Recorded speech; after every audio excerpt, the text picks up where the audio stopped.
On this episode of China Unscripted, China is attacking the Philippines. But not only are they fighting back, they have a thing or two to teach the U.S. about handling the CCP. Welcome to China Unscripted. I'm Chris Chappell. I'm Shelley Zhang. And I'm Matt Knezda. Joining us today is David Day, chairman of the Global Risk Mitigation Foundation. David has extensive experience working in the Philippines for over 40 years. He's also the former chairman of the China Belt Road TaskForce of the American Bar Association's international section. David, thanks so much for joining us today. Well, it's great to be back with you folks again. So you just got back from the Philippines, which is really interesting because you were there for a major escalation of China's gray zone warfare against the Philippines. It reached a new extreme this month at the Second Thomas Shoal. Can you tell us about the incident that happened? Sure. Well, what happened was that the Philippines shifted some tactics, and instead of using the, as they have in the past, to have the Philippine Coast Guard escort their privately or the leased wooden boats that they've used manned by the Philippine Navy in civilian clothes to resupply the Sierra Madre out at Union or Second Thomas Shoal. This time they dispatched two groups of ribs or inflatable boats with a rigid hull. One group was Philippine Marines, and the other group is Philippine Navy Special Operations Unit, or their SEALs. And en route to Union Shoal, the Marines were blocked, so they did not participate. The Navy SEALs got into Union Shoal, and these are the ones that, if you look on any of the photographs or the videos, these are the ones that are wearing a camouflage uniform that's got like a tiger print on it. And those SEALs are undergo very rigorous training, just like ours do. And of course, you've seen in the videos what happened was that the Chinese came after these SEALs with knives and spears and an axe. And the piece of the background that's was not disclosed in the media was that the SEALs were under a stand-down order. That is, you folks don't get to fight back. Just get the supplies into the Sierra Madre. And so what happened was there was this ugly altercation, and the SEALs were trying to defend themselves with their bare hands. The Chinese stabbed one or more of the inflatable boats looking to sink them. They grabbed cell phones. They grabbed some other materials off of the Philippine SEALs boats, and then they rammed one of the boats really, really hard. And one of the SEALs, Navy seaman Jeffrey Facundo, had his thumb basically amputated in that exercise. It was a really event. So the bottom line, in answer to your question, is this whole event of escalation. This is my perspective, of course, is it really shook up the leadership of the Philippine military and the political leadership in the country. There was a delay in coming out with any kind of communications, and so China got its version out into the media first. And then there are all kinds of complicated ramifications following from this escalation. And among those complications is that the chief of staff of the Philippine military, General Bronner, has said the next time this occurs, we're going to meet force with force. So there are other complications relating to this, but that's kind of the short answer or long-winded answer to your question, to kind of give you the picture of what actually happened. And just for clarity, even though these were Filipino military men, they were unarmed, correct? Oh yeah, they were unarmed and under orders not to fight back. And so here's Chris, here's the piece that the public probably doesn't understand, that On board the Sierra Madre, those are not Marines or SEALs. Those are Navy sailors. And they have a different, of course, a different training, but they're instructed before they're deployed that if any, in the event of any serious wartime erupts with China, you guys understand that you're going to be the first to go. And so they understand that when they're deployed, but those are not Marines, at least not yet on the Sierra Madre.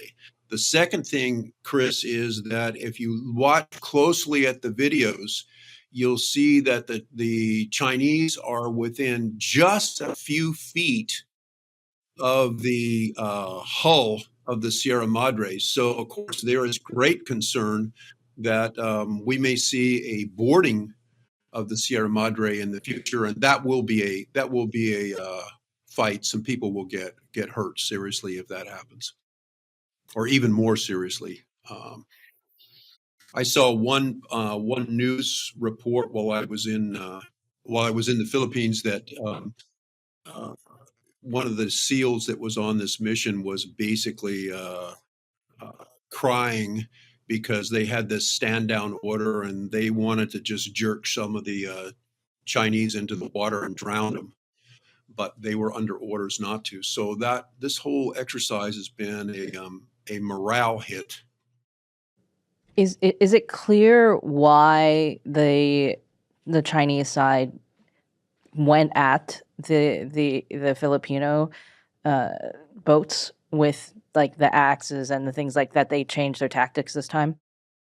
No, I don't think so, Shelley. I mean, you've asked a really important question. Why did the Chinese escalate? And I think, we have to appreciate that China has taken a real beating with the transparency initiative and their soft power, their image, and so they are trying to do whatever they can to upset these resupply missions. Well, I think an issue is there's been no real red line drawn. I know at what was that meeting? I can't think of the name. Just the Shangri-La conference. The Filipino side said that if a Filipino soldier were killed, that would be very close to an act of war. So that's a very vague red line. I could see China just coming in, grabbing the sailors on the Second Thomas Shoal on the Sierra Madre, and then just wrecking the ship. Yeah, I mean, I think that's a possibility. I mean, I think it's important to remember a couple things here. One is that the Sierra Madre is still an active, commissioned Philippine Navy warship, and so you get an attack on the Sierra Madre, you've got a clear act of war, which ties back into the made by the current administration that an attack on public vessels will trigger the Mutual Defense Treaty. And you're absolutely correct about the lack of clarity on the red line. But I think overall, Chris, the piece that we have to remember, and it's very unfortunate, is that for the United States, the current situation globally is kind of following from your show that you had with Matt Pottinger, is that globally we've had a collapse of our country's ability to deter actions by malign actors like China. And so the lack of deterrence, we're looking at a situation now where basically what are we seeing out of the United States when incidents like this occur? What are we seeing? We're seeing some strongly worded statements that are the same words.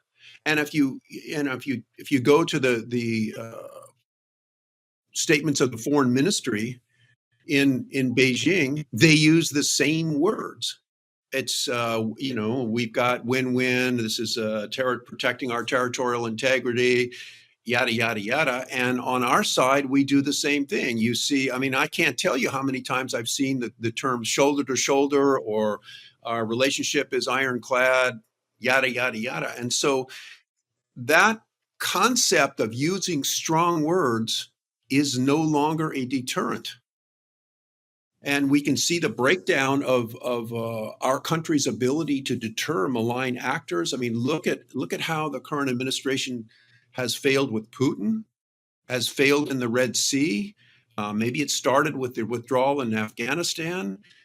You see the failure of deterrence operating around Taiwan, around the Senkaku Islands, around Japan, and certainly with the Philippines. So the deterrence is tied to the red line, and it's not there. Period. The Philippines trying to establish a red line, and so you're right. Marcos at Shangri-La said, uh, "Death of a Philippine national would be something that we would consider to trigger the mutual defense treaty." But that's not much of a red line, and this sure looks like an attack. And I guess the folks at B are saying, well, it wasn't. They weren't using munitions. They weren't using firearms, so maybe it's not an attack. Um, and I think there's great reluctance on the part of the Philippine leadership to invoke the Mutual Defense Treaty. I think that they are trying to solve this problem with their territorial integrity on their own. It really reminds me of when Biden called Xi Jinping in, I think it was March 2023. He called him. He said, if you provide material support for Russia and its war in Ukraine, there's going to be such and such consequences. And China absolutely has provided material support. So the U.S. kind of waffled and said, oh, no. What we meant is lethal aid, not material support, lethal aid. And then the UK intelligence comes out and says they're providing lethal aid. And the U.S. response is, no, they aren't. We haven't seen that. So it's no wonder that Putin and Xi think they have the run of the world. Well, and I think there's one other concept here, Chris, that is, I don't think you've heard it before. I know I haven't seen it in the media, but this is an observation that I've made with long experience in the Philippines, and that is that there is a mental shift going on in the Philippines. And in order to portray this shift, I think one piece of evidence that I would give you is that, in terms of on the economic side, the Philippine economy is really on fire. It's doing great. In 2022, they had a GDP increase of something like 7.6%. China was at 3%. In 2023, Philippines was at 5.6% and China was at 5.2%. If you believe the GDP numbers coming out of China, which nobody with any economic or business background really does. So that the Philippines is moving fast out of its current World Bank categorization as a lower middle income country. And President Marcos's drive is by 2025 to get it into the category within the World Bank statistics of a upper middle class economy. Now, I don't think they're going to make it in 2025, probably by 2026, but they're very close right now. And the reason I am portraying this to you is this is evidence, it's symbolic of a mind shift that's going on in the Philippines. They are moving from what I call the old colonial, developing third world country, that mentality, which is what our leaders, both in the military and the political side, this is the way they visualize the Philippines. Colonial mentality, developing third world country, they're always looking for handouts. That's the way the mental attitude is in the United States. And of course, that's very damaging in their interactions and so forth. So I describe that whole attitude as a little brown brother complex.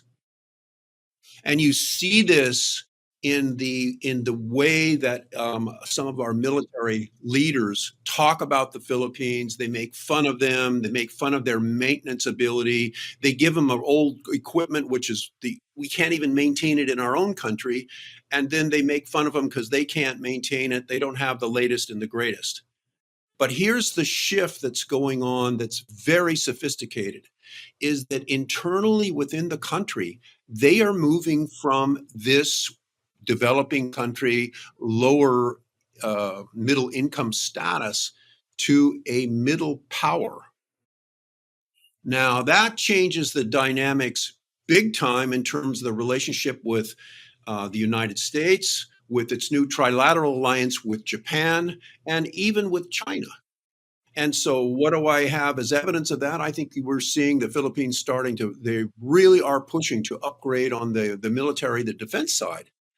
And this is a very significant mental shift within the country to go from this developing country status or this mindset into becoming a middle power. Now, a middle power like a baby Australia or some other countries.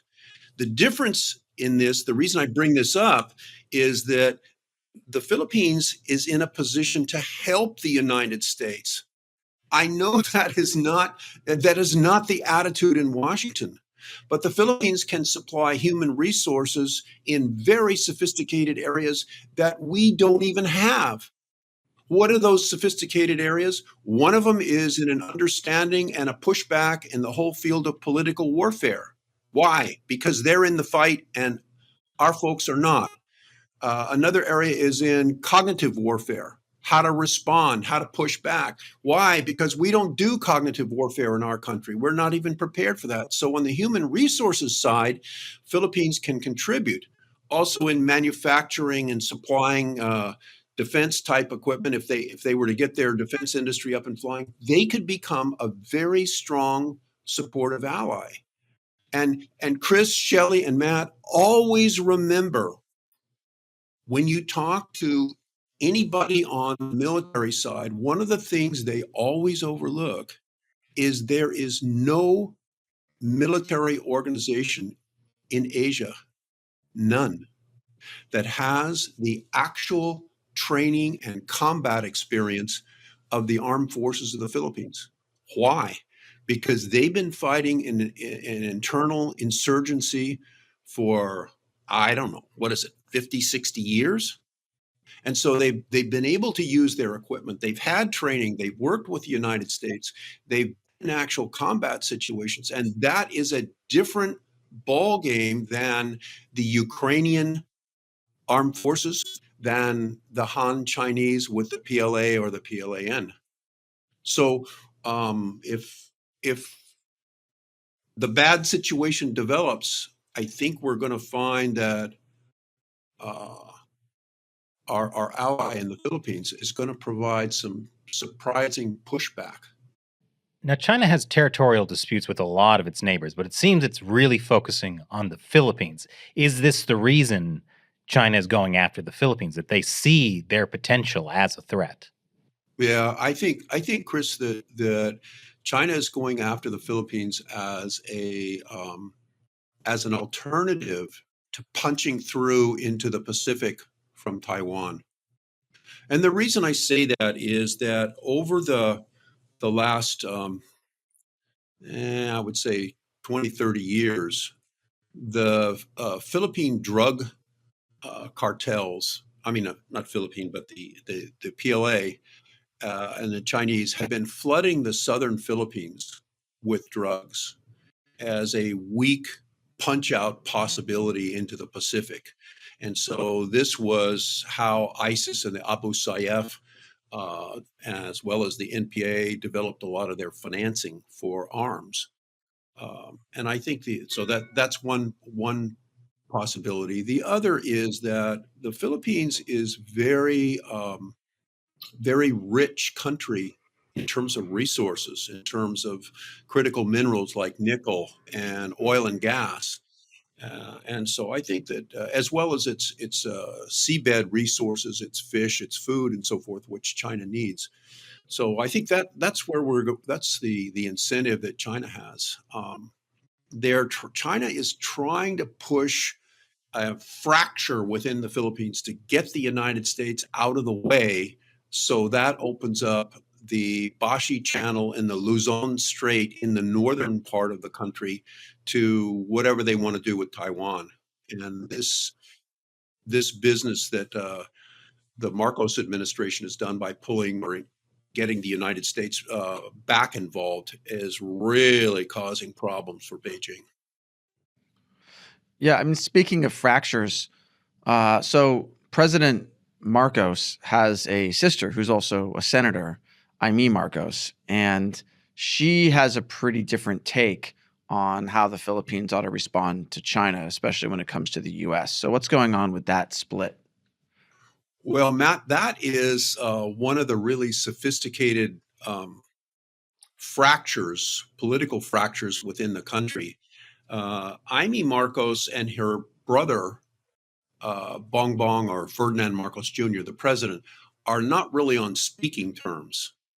And her perspective is, look, you get the Americans in there, and then we become a target. And this is blowing up a lot of our business and other relationships with China. And if that perspective, Matt, sounds familiar to you, that's because there is a very close relationship between Imee Marcos and former President Rodrigo Duterte's daughter, Sarah. So Sarah Duterte and Imee Marcos have a good relationship. And I believe that Imee Marcos has, if not presidential, vice presidential ambitions in the future. And so there is an alliance in opposition to the brother that is forming. So that's why you see that political crack that exists in the Philippines. It's developing, and that's why China is pushing on that issue so hard to try to make it difficult for Marcos in the upcoming midterm elections next spring. That following this ugly incident on June 17th at a Union Shoal where this Navy SEAL lost his thumb, just about 4 days later, in the Philippine Senate, Imee Marcos, who is the chair of the Senate Foreign Relations Committee, held a hearing in which the military leadership was called on the carpet, and they had a I would say a bit of a contentious discussion about the whole incident. And so that she has a very powerful position in the Philippine Senate, and that position may be augmented coming up in the midterm elections because there are now 3 Dutertes running for the Philippine Senate. Sarah, the former president, Rodrigo, he'll be elected to the Philippine Senate as long as he's alive at that time. And I believe it's Sarah's brother who's the mayor of Davao City in the south. So if that occurs, then the Imee Marcos Sarah Duterte coalition in the Senate will become much more powerful than it is today.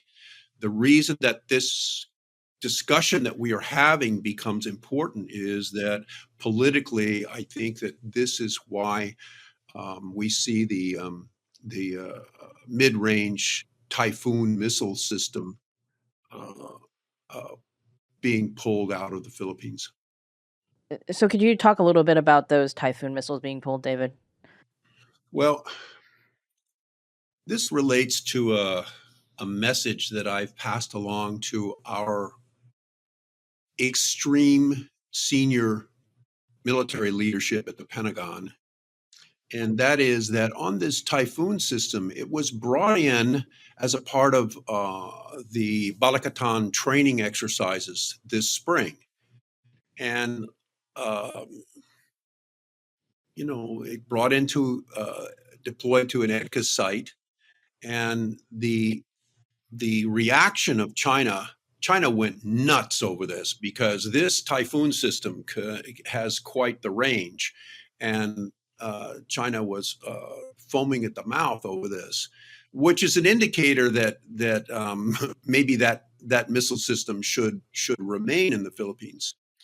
And I don't know, but I suspect in some quarters in the discussions on the deployment of that missile system that one of the ideas may have been, Shelley, that the Typhoon system would be left behind when the U.S. ended the Balikatan exercises.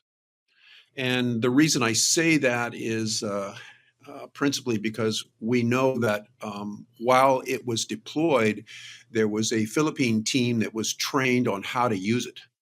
Now, what the United States should do, knowing that that was a hot button for China, is come out with some statements that say, "Hey, we're gonna pull this out. It was there for the training, but we can redeploy that missile system on short notice, and for the time being, it's going to go back to wherever. But should the need arise, it can, and as requested by the Republic of the Philippines, we can bring it back or bring others back."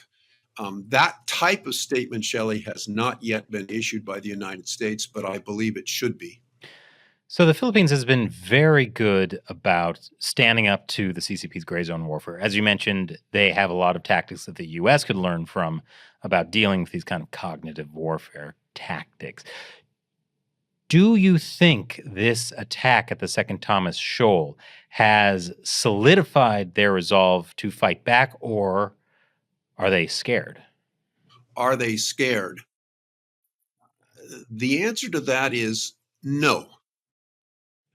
In fact, I would go so far as to say that the Philippine military leadership is not afraid of China. They are absolutely not afraid of China. They know they're dealing with a bully. They get it. They know that in order to deal with a bully, what you have to do is you have to push back, and so that the very senior military leadership there's not a fear there. That is, I think, Chris, a very different. Boy, I might going to get myself in hot water here, but that's a very different mental attitude than we see in Washington and at Indo-PACOM. I think on the U.S. side there is fear. They don't want to poke the bear, and there is a very risk-adverse attitude at the State Department, at the Department of Defense. And so I think that the attitude is very different. So the Philippines has been in preparation for all kinds of contingencies relating to China for at least the last couple, 3 years, as this whole escalation by China has increased. So I think that it's not a fear factor. They've got some political challenges internally within the country to maintain the leadership. And I think all we need to do is we need to look at these polls that show that something like 80+% of the population wants the Philippine military to take more aggressive action. That augurs or bodes very well for, I think, a continued stand-up. There has been a shakeup. They were caught off guard, I think, by this escalation.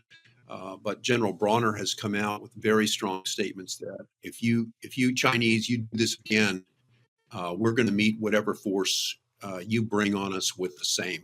And that is, I think, really helpful. The other thing that we might see is a change in the personnel aboard the Sierra Madre, and that'll be a dead giveaway if they change out those Philippine sailors for Philippine Marines or SEALs. We will know that the Philippines really means business here. So I know during the Duterte period, there was this real fault line in the Philippines over the U.S. There was this idea that the U.S. is far away and not interested in helping the Philippines, so we have to deal with China. Obviously, dealing with China didn't work. But is there still this fear that the US and Washington will not stand up for the Philippines? Because it sounds like there is something to that fear. Yeah, no. Your question is an excellent one. That is becoming an increasing concern among the population, and there is this hope that the United States will be a viable partner, as we see in the rhetoric. But there's increasing concern that all they see are the so-called strong statements coming out of the State Department, coming out of the U.S. Embassy, coming out of Indo-PACOM, and the U.S. doesn't really do anything. Now, to be fair to the United States, I mean, the training exercises, the equipment, there's a lot of motion, so forth. But that's the easy stuff to do. Why? Because it doesn't require any serious commitment to get your head in the fight. And so, as an example of what I'm talking about, you've seen a lot of hype about these joint patrols or the U.S. doing a patrol with the Philippine Navy. Well, here's where the rubber meets the road. Those joint patrols are all done in areas of the West Philippine Sea that it doesn't matter. There's no controversy there. And so, what our country needs to do is do something, take some steps. Do you have to have the permission of the Philippine government? Not for everything. Example, you could have all kinds of operations, movement around, and let's just take this large Chinese Coast Guard ship that's at Sabina Shoal. The challenge is that the people in the country, and as well as the political and military leadership, they need to see the U.S., our country, do something other than issue strong statements. And so there are these patrols that they've been doing, joint patrols out in the West Philippine Sea. And those patrols are, interestingly, in places where it doesn't make any difference. There's no controversy. They're out there where it's safe.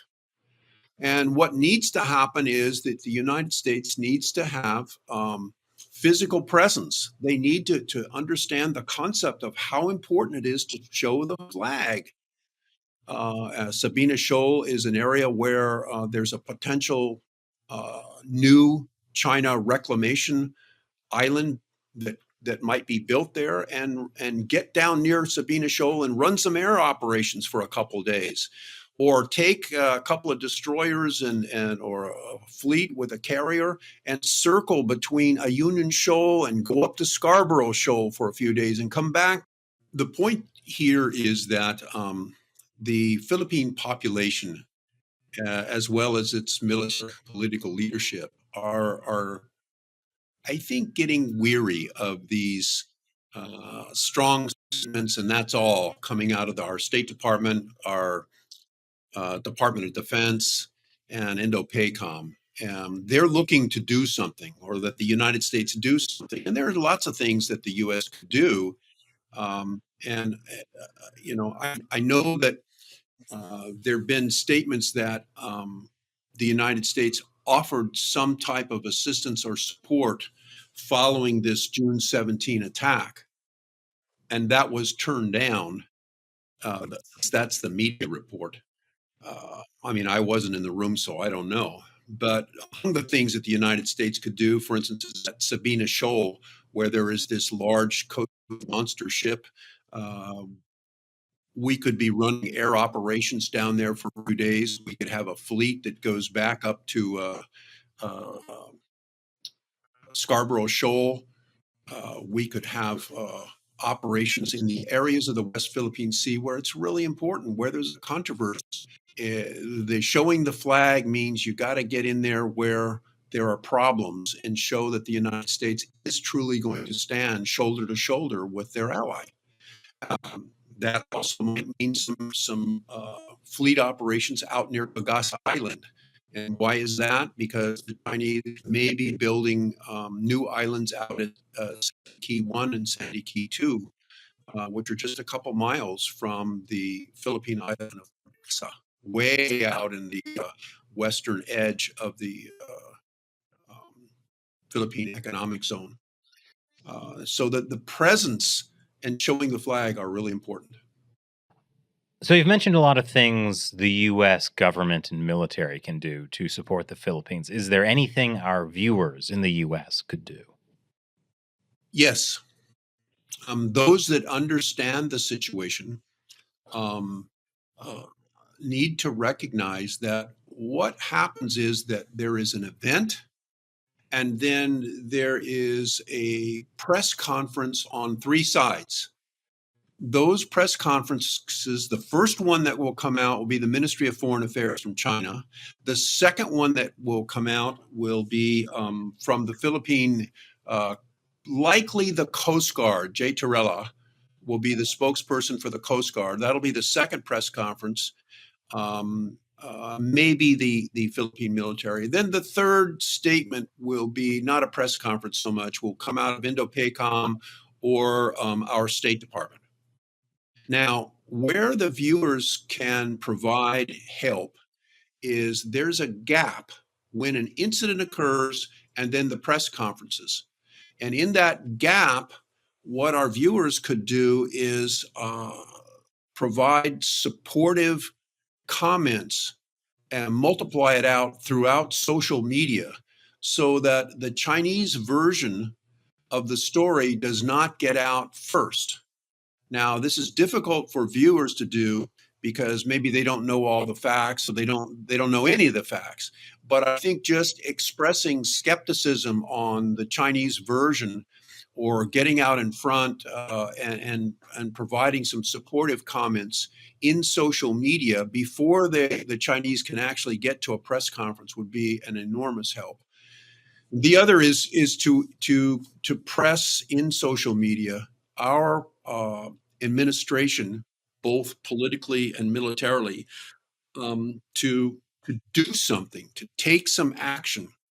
And the final thing is we all have to recognize that the honest truth is that right now Washington is crippled politically.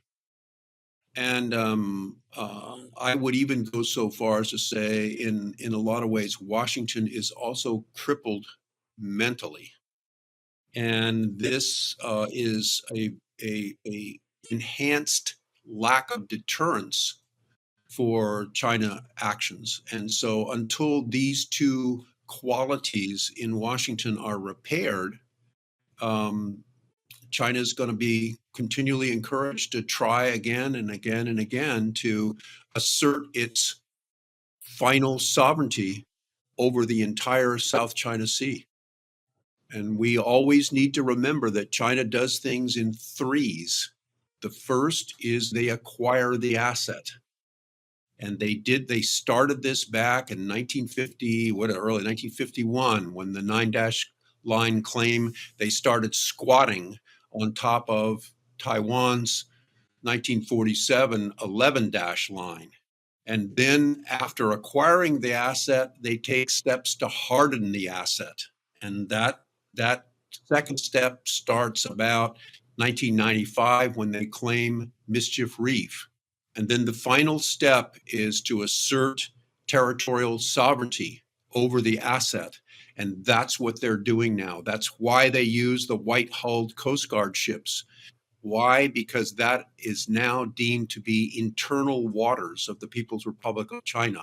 So they can use Coast Guard to enforce domestic laws. Those are the three steps that China takes, typically doing things in threes. And so we just have to be prepared that there are going to be some additional rough, aggressive actions that are going to take place because there's no pushback coming from any side other than the Philippines. None. Well, thank you very much for joining us today and sharing your inside information about what's going on in the Philippines. It's great to be with you all, and look forward to talking with you again in the future. I think everything David was saying was very interesting, and for the audience, in case hopefully they can't tell, but we were having some internet issues, so we would have liked to have spoken a lot more to David, but we'll definitely get him back on soon to talk about a lot more things we'd like to talk about, more things the U.S. can do for the Philippines, how Taiwan factors in, maybe even some things about the Chinese economy because that's not doing so well. But yeah, I think the main thing that people need to be aware of is just what a dangerous time this is because of U.S. weakness. Uh, like like in 2023 it was. She went and spoke with Putin, and they talked about how they would be leading a new era. And she said there are changes happening in the world that haven't been seen in 100 years, and we're the driving force of that. That might not be the exact quote, but definitely Putin and Xi see this as a very unique opportunity for them in history where the US is weak. It's failing at its job of being, I guess for lack of a better word, like the world police, keeping authoritarian regimes in check. And this is a very dangerous moment because China is pushing the envelope. And I think they're seeing that they can push pretty hard and pretty far. And the U.S. is not really willing to push back. Yeah. I mean, it's like, we have red lines and then we just let China step over them with no consequence. Well, no. He misspoke when he said material aid. It's lethal aid. And that hasn't happened. Ignore all facts to the contrary. So one thing I was reminded of is a while ago we had on our podcast Dave Stilwell, who had worked for the Trump administration as, I believe, the Assistant Secretary of State for Asia Pacific. Yeah. And we were talking to him about Taiwan and should the U.S. officially declare a strategic alliance with Taiwan or something like that, and should we maintain our strategic ambiguity about what we're going to do if Taiwan's invaded? And his argument was that it makes more sense to keep strategic ambiguity. And that kind of bothers me. It's always bothered me about the Trump administration because I feel like it's nice to have red lines because then you know when they're stepped over. But if you have strategic ambiguity, but you're constantly pushing back in ways that China doesn't expect, then you could actually be at a strategic advantage, which is that China does this thing with the axes and spears, and then you do a patrol around the Second Thomas Shoal with American destroyers and aircraft carriers. You send them to the Scarborough Shoal like a big thing, and then China's like, "Whoa, we didn't cross the red line," and the U.S. like, "Well, we didn't tell you where the red line was." Oh, I think his point was that if you're gonna have a red line, then you have to make sure to defend that line. You can't have a red line and then get wishy-washy about it, right? Right. So is it better to be ambiguous about what our own red line is? If you're not going to actually hold a red line. Right. The problem with red lines is they don't actually go from horizon to horizon. So China can sidestep them. It is an unexpected move for China to attack an inflatable boat with sharp objects. I guess among the things that I thought the CCP would do, that's just wasn't on the list, right? So the question is, did it cross a red line or not? And I say that's a sidestep of a red line. Which is why I think David was making a very good point that the U.S. should actually be learning from the Philippines instead of having this kind of, colonial attitude of the brown people. I think that it's like the U.S. Is letting itself off the hook by saying, okay, we offered help and they said that they could handle it. Yeah.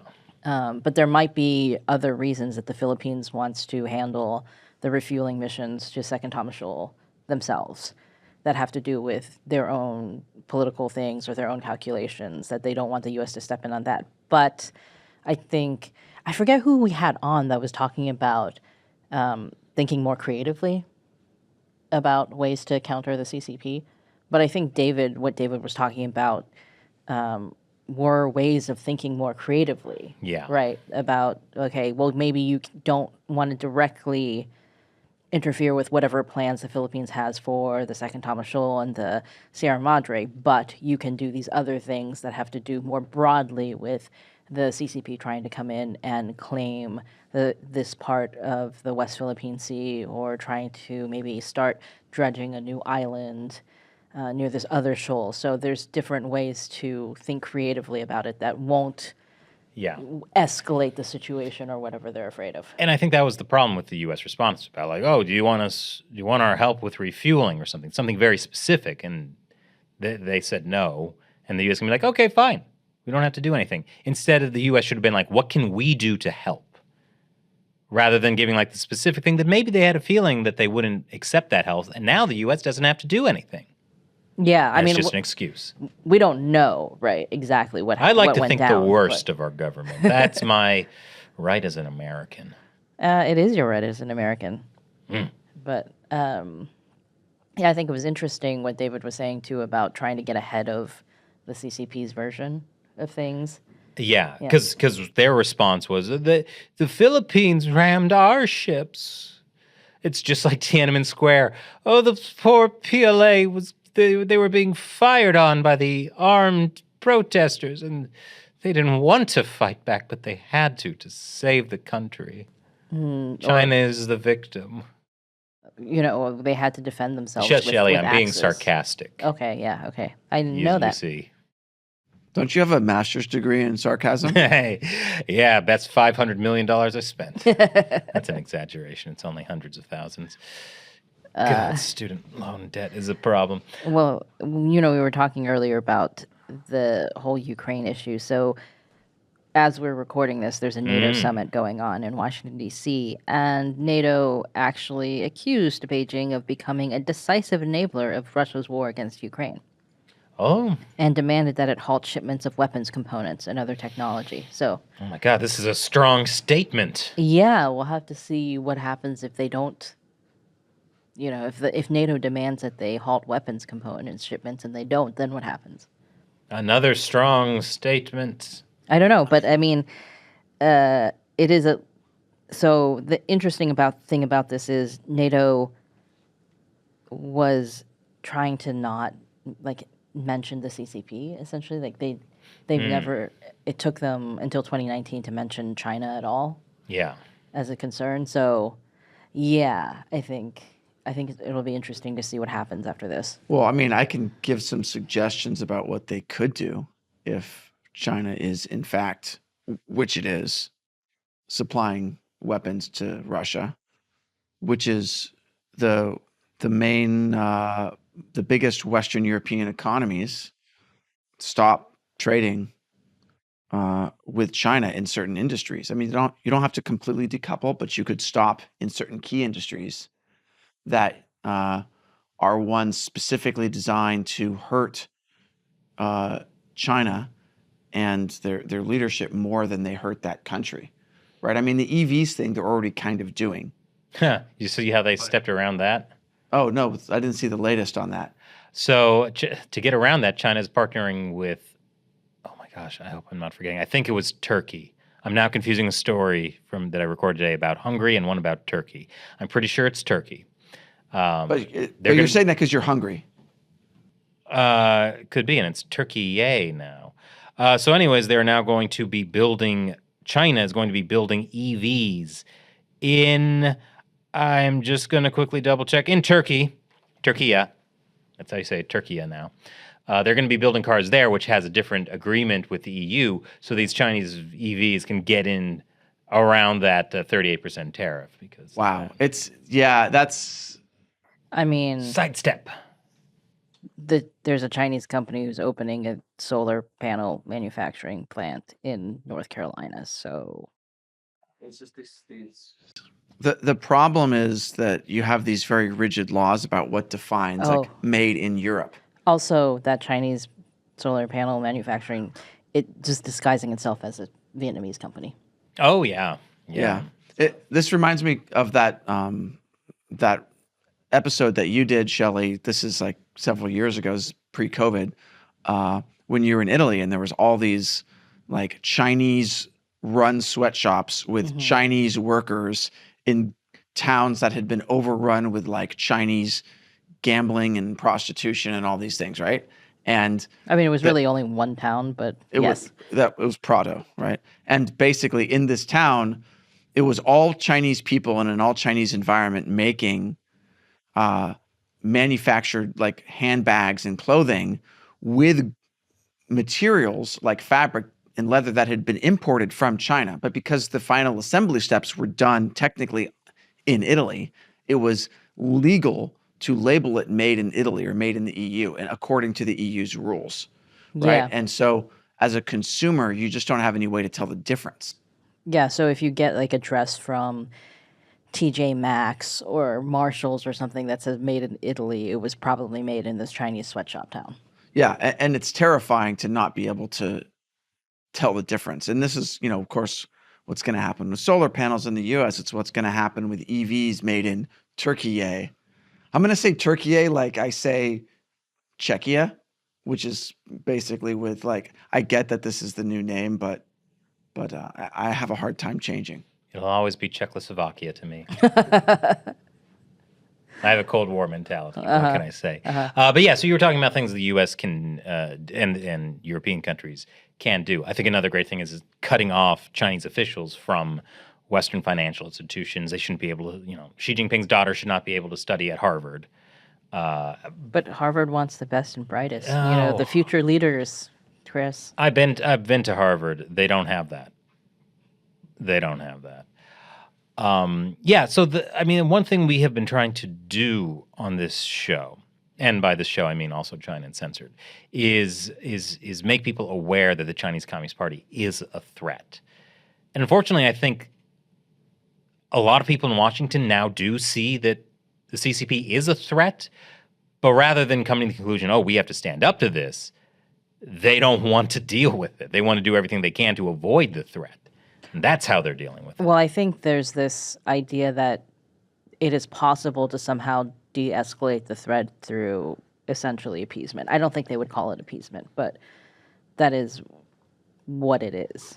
It was interesting. Matthew Pottinger brought this up on the last podcast we had him on, but how the Trump administration had been giving lethal aid to Ukraine. One of the first things Biden did when coming into office was to get rid of that as a way to kind of make good with Putin. And then a little whoopsie daisy. And then Putin's like, thanks. We're going in. Yeah, it is a fundamental misunderstanding of how the CCP operates to think that if we increase our military resistance, that it will trigger them into war or something like that. Which the is accidental war idea. Well, it's not just accidental war, but it's this idea that the CCP could be triggered by what the U.S. does. But in reality, the CCP is already planning on dominating Taiwan militarily if it needs to. It's already planning on dominating parts of the Pacific, potentially parts of other countries or entire other countries, the way that it did with all of Tibet and like 2/3 of Mongolia and with Xinjiang, just basically like, we're going to dominate these areas and we're going to take them. And that mentality hasn't shifted. And so the U.S. isn't going to trigger China to suddenly become an expansionist power. They're already there. And we have to recognize that as like, this is the baseline. And so nothing we say or do to try to ease tensions, they might ease tensions, but they won't actually stop the CCP from its territorial ambitions. That's definitely true. And I mean, I think, give credit where credit's due. The Biden administration has done many good things in regards to China. I'm thinking of all the efforts to block U.S. high tech from getting to China, particularly in the field of AI, semiconductor restrictions. The CHIPS Act, that kind of thing. These are good things, but that can't be seen as enough. there needs to be a goal behind this, which is understanding that they're trying to destroy us. We got to beat them. I do think that that's. Zero-sum game. Cold War mentality. I do think that that's essentially the piece that's missing is. The why we're doing this? Well, that there is this fear of talking about something that's not just competition. I think I saw a clip of Blinken speaking recently. I totally don't remember what he was at, a think tank or something like that, and he was talking about, China is, he didn't use the word threat, but essentially he was talking about, yes, we're concerned about China, blah, blah, blah. But then he was just like, we need to compete with China. Like, it was kind of at the competition level of things. So it was like an acknowledgement that the CCP is doing all this stuff. But it's like, if we just keep talking about competition, then they won't see us as a threat. Like, they won't see that we see them as a threat. It's this weird... I don't know if you can even call it diplomacy speak, but it's this unwillingness to call a spade because you're afraid that will then trigger the spade. Or trigger the CCP to suddenly decide that they're at war with us. But the problem with that is if you look at Chinese internal writings going back decades, even before we normalized trade with China, a quarter century ago, China, the CCP had already considered itself at war with the West and with the United States.